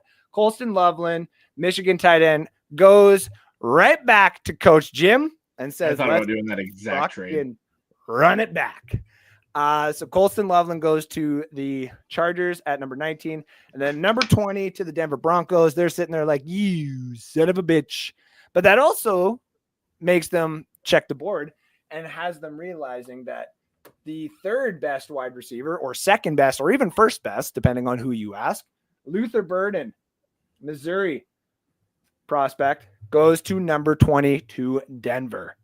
So now you start to see kind of the edge rushers and the defensive, like the big guys there, start to fall off, and we still got some other big names. So Alex, let me know what you got.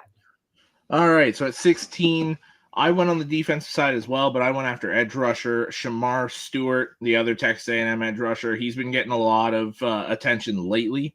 He's mainly one of those potential guys, so I think we'll see him climb here. Agreed. 17 Cincinnati. Their secondary was atrocious this past year. So I'm going Jahdae Barron, the corner from Texas. Ooh. I like him a lot. Physical, fast, good hands. I think he'd be great in that secondary in Cincinnati. That's a 18 Seattle. They've got to fix this offensive line for Geno this year, and then whoever's the quarterback in 2026. I think this is Geno's last year in Seattle. Tyler Booker, the guard from Alabama. Realistically should go higher than this. I thought about him to Chicago at 10. If they figure out tackling center, then I think Booker's the play at 10 for Chicago. I think he's that good. 19, I have you guys still sticking there. Probably going to change based on what Levante David does here, but I have Jahad Campbell, the linebacker from Alabama, fast, physical. I think I like that fit a lot. To Tampa at 19, and Denver. Because the Chargers didn't trade up, I have Denver getting Colston Loveland. Sean Payton gets his Jimmy Graham that can actually block. And so to add on to that too, so I have on my first initial page that I've wrote here, obviously the Will Campbell at 4, Mason Graham at 5, Jalen Walker at 8, but I have down here for Denver, best fallen tight end. So if Tyler Warren's there, run up and take him. If Colston's there, run up and take him. If both of them are there, run up and say Tyler Warren, because Tyler Warren is probably the better prospect right now. I actually think Loveland fits Denver better, though. I agree. I was going to say also, too, I think Loveland will have a longer and better career. I think Warren will be really good right off the bat, and he'll have hit and miss seasons. I think I agree with Colston that. will be a lot more reliable than people are giving him to be. I like that, actually. That's a smart pick if I'm Denver too. Like, just wait for the tight end. You might have to trade up though at this point. It's starting to sound like you might have to trade close. up. So for me, going from 21 to 26, the Pittsburgh Steelers sitting there taking what could have been arguably one of the better or the number one tackles or lineman prospects until he got injured. Josh Simmons from Ohio State falls to number 21. This is also where, if I'm San Francisco, if Kelvin Banks isn't available or you'd have to give too much up to get him, you can still get Josh Simmons. You can still get Armand Membu from Missouri. I just think Josh Simmons fits a little bit better with Pittsburgh because you can move him to right tackle. You can move him to left tackle if needed as well. The Bucks, literally the same thing that I got him trading down because we can get another third round pick. And right now I think Buck fans, if you saw what we did in the third round last year, I don't think you're going to be very mad if we have to go back into the third round and start getting more running backs and wide receivers. Okay. And you have our third round pick this year as well. So a bunch of thirds. Exactly. So I take another one and all of a sudden grab a sixth and so 86 and then a third and a fifth in 2026. And Bucks gives up a sixth as well. We take Shahad Campbell. Last year that we're going to have Mr. Levante David. We need to get somebody in there to learn off him real quick. And do not bring Mike White back, please. Green Bay Packers sitting there at number 23. I'm giving them the other really good corner in Benjamin Morrison. Because if they're going to release Jair Alexander, you're going to need to replace him with someone young. And Molden, I think it was that they drafted a couple years ago, did not work out. So you're going to have to go back to the same drawing board and go with Benjamin Morrison. 24 Minnesota right after them gets Armin Membo. Now all of a sudden, JJ McCarthy feels a little bit more support on that offensive line, which is not to say it's bad. It's just suspect. It's had its great moments, but it also has some bad moments. They got 2 great players and 3 holes. Exactly. They're a Swiss cheese freaking offensive line right now. The LA Rams, Houston. Yeah, Houston. You still got, Yeah, there we go. So Houston, I just had those mixed up. Houston first, they get the fallen Tyleik Williams. This is where Houston just runs. They're like, oh yeah, let's start shoring up our flipping defense. Let's start having fun. Let's go grab not as big, but more athletic version of Vince Wilfork. Like, let's just go have fun with this. Add to the defense. If you got everything on the offensive side that you need right now, you can still grab a guard in the second round. You can still go grab other offensive pieces in the third round. Go get your defense right off the bat because you're going to have edge rushers falling. And if I'm the Rams at number 26, they also take one of those fallen defensive pieces in James Pierce, the biggest boom or bust prospect in this draft. And I got him going here because they got Jared Verse at 17 last year. I believe it was 17, right? I think so. Yeah. And now, and he, stupidest decision ever was to allow him to go that far to the Rams. Yep. This would be not only the same thing, but also there's a high possibility that could be one of the stupidest decisions anyone's ever done is let this happen. If he is bust, he still is in there. He's still a player. He's still a young player. He can go on the special teams, whatever. But if he's boom and you have Jared Goff and the defensive tackle, was that Fiska that they took? Yeah. Yeah. And the other pieces that they have on the Rams, now all of a sudden, all you have to really do is go grab another quarterback after Matt Stafford's final year, or if you go and trade him. Because now all of a sudden you're starting to build a defense that really is starting to look pretty damn good on paper. And even besides the paper, has performed very well. Yeah. So I like those ones. Alex, give me what you got from 21 to 26. All right, so 21, I've got Pittsburgh finding that receiver that they can finally trade Pickens. Emeka Ibuka finally comes off the board here. Gives them that versatility, kind of that Hines Ward physical receiver going across the middle. I love this fit here. 22, the Chargers stand pat. What does Jim Harbaugh like to do offensively? Run the ball.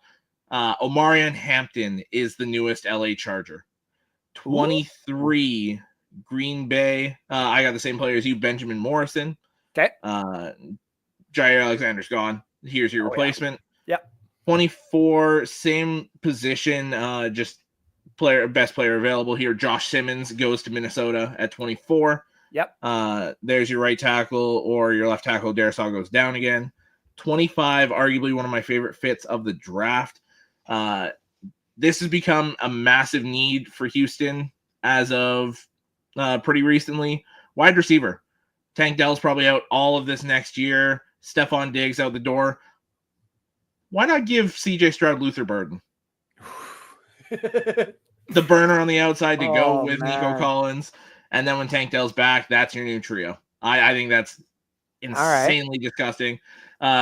Defensive lineman, I think there's going to be a couple in round 2 that you can kind of move up for, or some veteran options here still. So that's my favorite fit, I think, so far in this first round. My favorite fit actually comes a couple picks later, but 26, we talked about life after Stafford. They figure it out here. Jackson Dart. Yeah.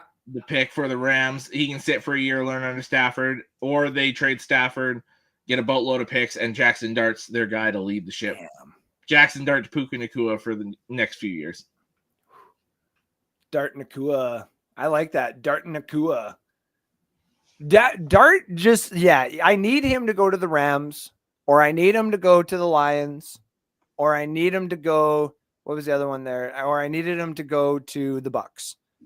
Those are the places where I'm like, if you can just sit there for a little bit and get taught for a year, that just seems appropriate. That seems like the right spot for someone like Jackson Dart.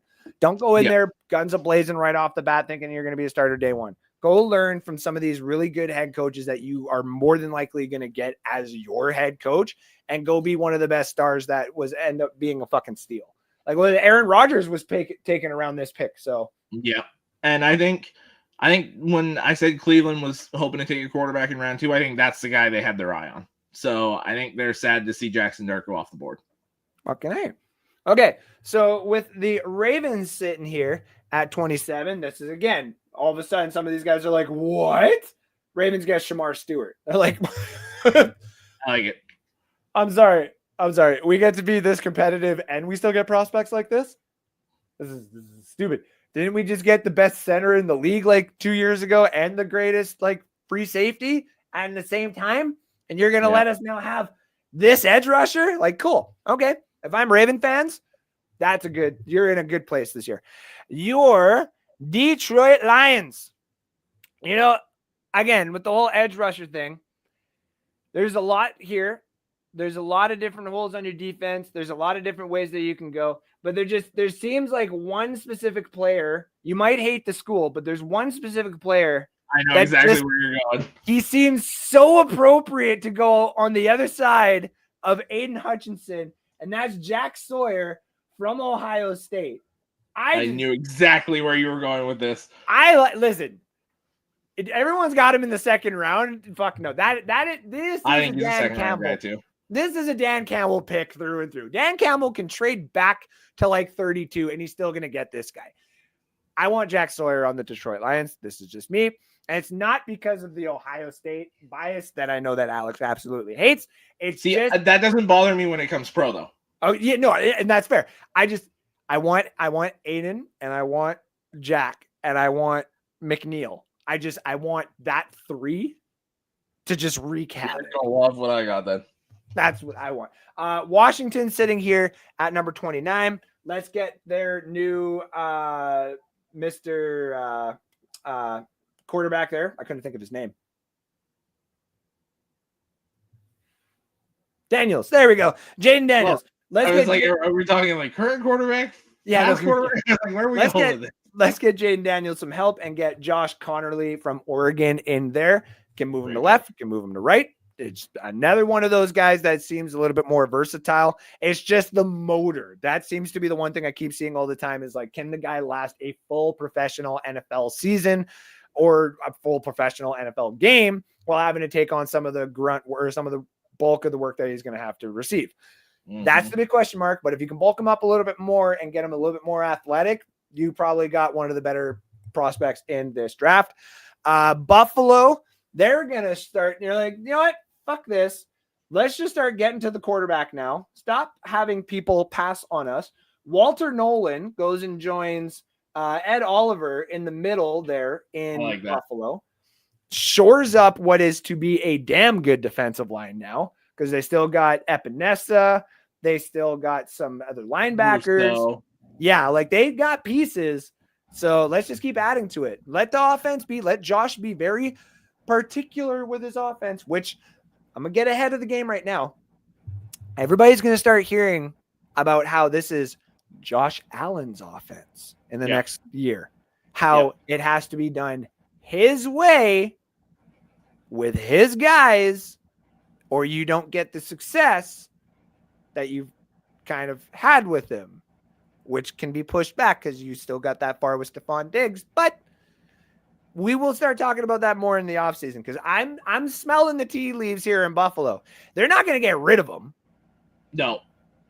But they might get rid of the head coach, which would then push Josh to show why it's his offense, which, if you read the tea leaves in the NFL in general, never actually works well for that person. So get him a defensive tackle, just shore it up, get it all done.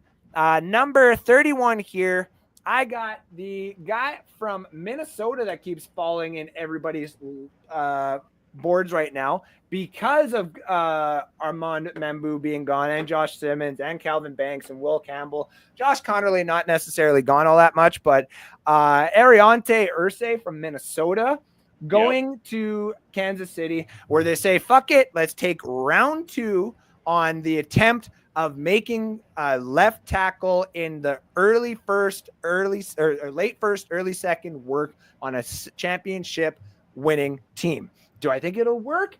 Only time will tell, but it is a good choice and a good position to try and take at the time because they need fucking something and they got no cap space. And then finally, to end it off with Philadelphia, this is where I want to draw everybody's attention to one thing. When you look at this board right now, before I even start naming the player that goes to Philadelphia, here's some players that are still left on the board that are technically first-round prospects.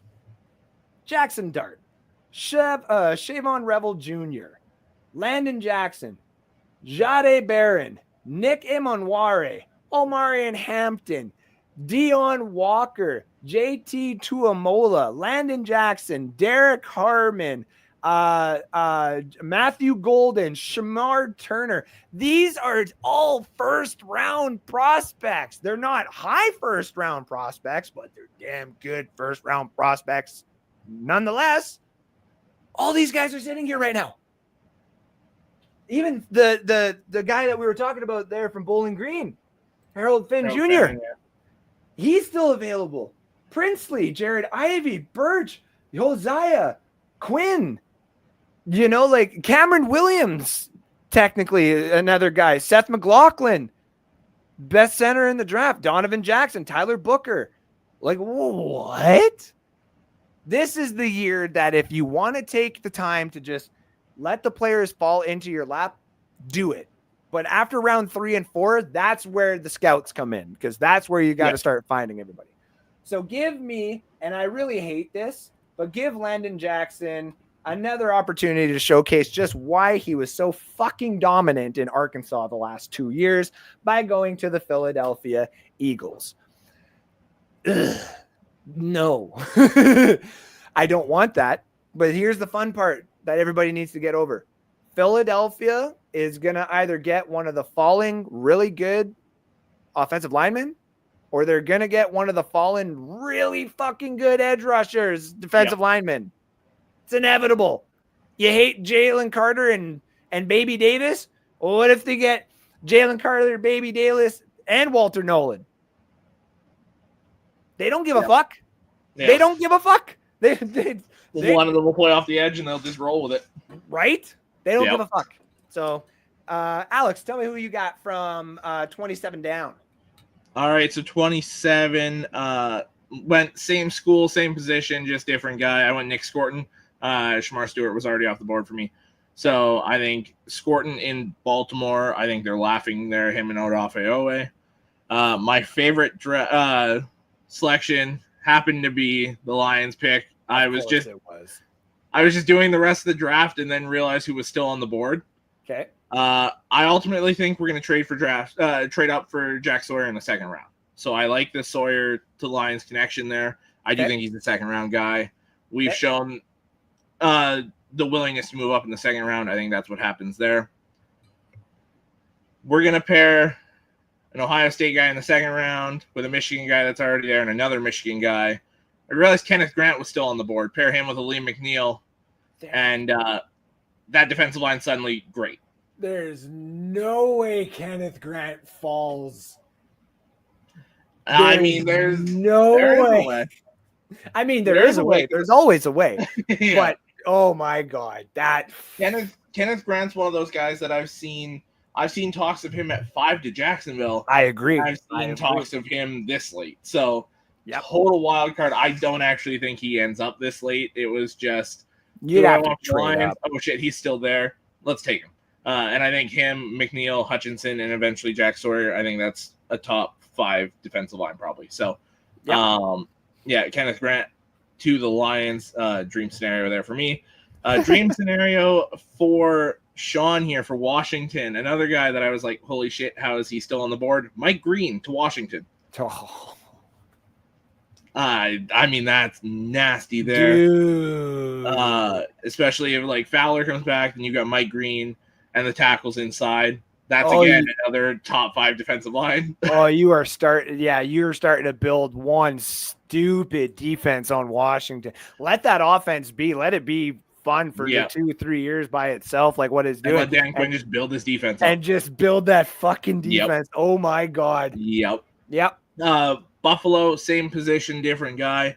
I like Walter Nolan, but there's a run stuffer here. Buffalo constantly gets run on. You can run on them at will. Let's get some beef in the middle of that defense. Tyleek Williams to the Buffalo Bills. Pair him with Ed Oliver. You got your big tackle, your small tackle, your run stuffer, your pass rusher. I think that's an absolute perfect fit there. Rousseau on the outside. Again, another great defensive line. We saw what Kansas City falls to. We saw what won the Super Bowl this year. We saw what beat Brady in the Super Bowl. The Giants both times, really great defensive line. When the Eagles beat them, great defensive line. That's defense wins championships is a reason for saying, go build these defensive lines. Especially these contenders that don't have many holes, go build these defensive lines. Go make them better. That being said, Kansas City, both times they've lost the Super Bowl, it's because their offensive line shit the bed. Josh Connerly's still sitting there. He's your new left tackle. Yep. And Philly, like you said, they're waiting for one of these tackles or one of these edge rushers here. Philly's a team that I think can take a chance on James Pierce Jr. being that absolute boomer bust player. Throw him in there. It's going to be hard to fail when you've got Carter and Davis and what they've got going on there. It's going to be hard for him to fail. So, James Pierce Jr. to the Eagles at 32. I almost had I had to trade here for a long time with Cleveland trading up to get their quarterback, trading up the 2 spots. Philly moves back. Yeah. And I was going to have them, funny enough, take the quarterback that Ohio State just pushed out last year, and Kyle McCord comes back to the state of Ohio. But then James Pierce Jr. was sitting there, so I was like, Philly's going to take him. Philly because like James Pierce, as much as I wanted him for a long time at 19 to the Bucks, obviously you got to take the offseason. You got to start reading everything. You got to start going through all the tea leaves and all that kind of stuff. And the other thing with him, actually, that I put on my notes that I had heard on more than one occasion now is, what is he, boom or bust? Questions about his personality. He might actually be a shit human being. So great pick for the Philadelphia Eagles, actually. Par for the course, yeah. Yeah. Like, it just seems like that would be a perfect spot for him. He'd be like, I could still be a piece of shit. And they'd be like, yeah, we'd love for you to be a piece of shit. That's literally what we're all about, is being really over-talented pieces of shit here in Philadelphia. So, and I got no problem saying that. Listen, you won the Super Bowl. Congratulations. Your fan base is still fucking pointless. Like, your fan base, we have to come to you in order for people to be like, oh, we fear the Eagles. I have never met one fucking Eagle fan outside of Lincoln Field. Lincoln Field, right? I think it's Lincoln Financial Field or whatever. That's it, Lincoln Financial Field. I ain't never met one Eagles fan outside of Lincoln Financial Field who's actually got enough balls to stand up for their team. You're all pussies when you're not flocking together. That's why Canadian geese are good by themselves, by the way. Can't fuck with no fucking... What do we call those again? Cobras? Oh. Yeah. Why am I... There's something Cobras. I don't even know what the fuck. I'll figure it out. Yeah, I got too many sports names on the brain. I had too much fun watching that hockey game yesterday. I'm having too much fun being back here at NSD. Once again, I did no shows for the whole entire football season. Can you believe that? I tried. Yeah. And then it just, every time I would go, I'm like, oh, it's expensive. And then now, like, I did win $100 basically on Canada last night. I don't mean to brag or anything like that, but by the way, hissing cobra chicken. Oh yeah, the Cobra chicken. That's what the hissing Cobra chicken. Yes. Yeah, and yeah. I dropped 100 on Canada. I was like, I literally went, just take a listen. I went, that's what I fucking did. I dropped my balls and said, let's go Canada, okay? We fucking made bank yesterday. Also, ladies and gentlemen, if you're trying to make money, the gambling chat has now taken on, it's like, I go in there, Robbie and Joey are making money off college basketball. Yeah. Robbie is making money, and Joey too, and Shelby are all making money off of fucking European soccer out of nowhere. Yep, I'm just like, I'm not dipping my toes into that. and I might follow them a few times, like just to like to be part of it and stuff. But I find it so fascinating. We've created animals. They literally, like, there was nothing to bet on. There was no hockey for a bit. They found other things, and they're like coming in. They're like, Bayern Munich is. I was like, what? We're doing this now. Okay, like now we got degens, and I love it. We got fucking gambling degens. So if you would like to make money, and again, you gamble at your own will, let us know. We'll bring you into the gambling chat. Alex is in there sometimes, and I always call him Cavassis. I can never remember his actual name. But he's in there too. And then he'll just randomly drop in an article or sometimes. So they'll be like, this happened. And we'll be like, holy fuck, I forgot there's another guy in this chat. So yeah, we're open to everybody coming in there. We want everybody to make money. We did decently on the Super Bowl, except for me. So yeah, I didn't have to deal with Brock Purdy taking a knee this year. So I was actually emotionally stable watching the Super Bowl this time. I was on fire with the prop bets. I think I hit like 8 in a row to start the game. Yeah, you hit a lot of prop bets. There was a couple of the minor ones that I hit too. Kim didn't put money down again, and she would have hit freaking the Gatorade. I couldn't find the Gatorade.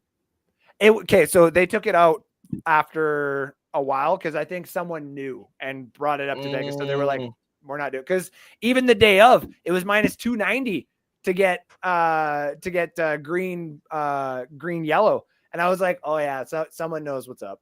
Someone definitely knows what fucking Gator. And for those odds to be like that, I'm like, it had to have been both then.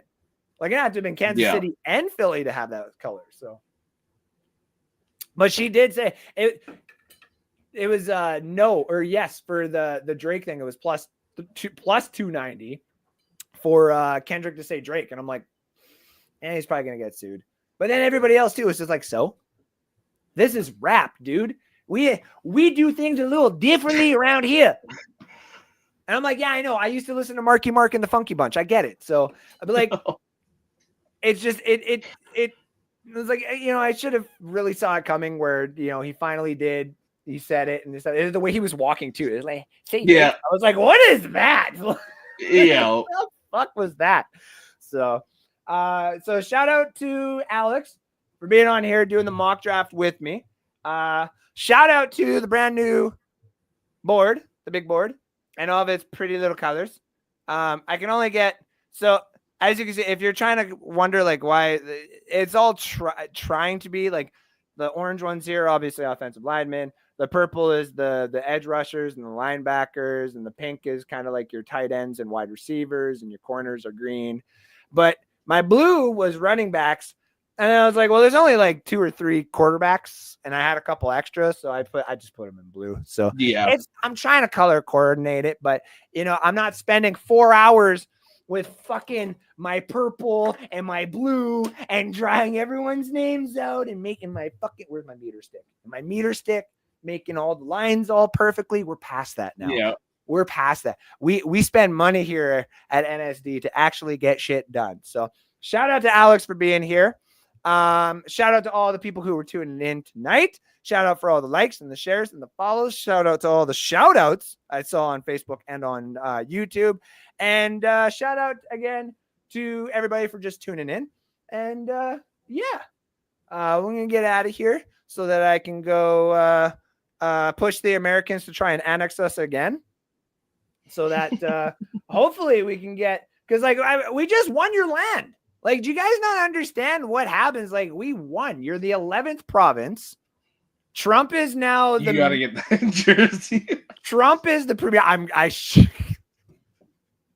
almost do like a Kickstarter, because like my picture, I have seen that picture has been shared on Facebook so many times now. I see it everywhere, and I'm like, guys, can I get a little credit here? Like, I'm the one that went and searched up that picture. Like, I'm the one, and I find it was like, about $350 with shipping, and I'm like,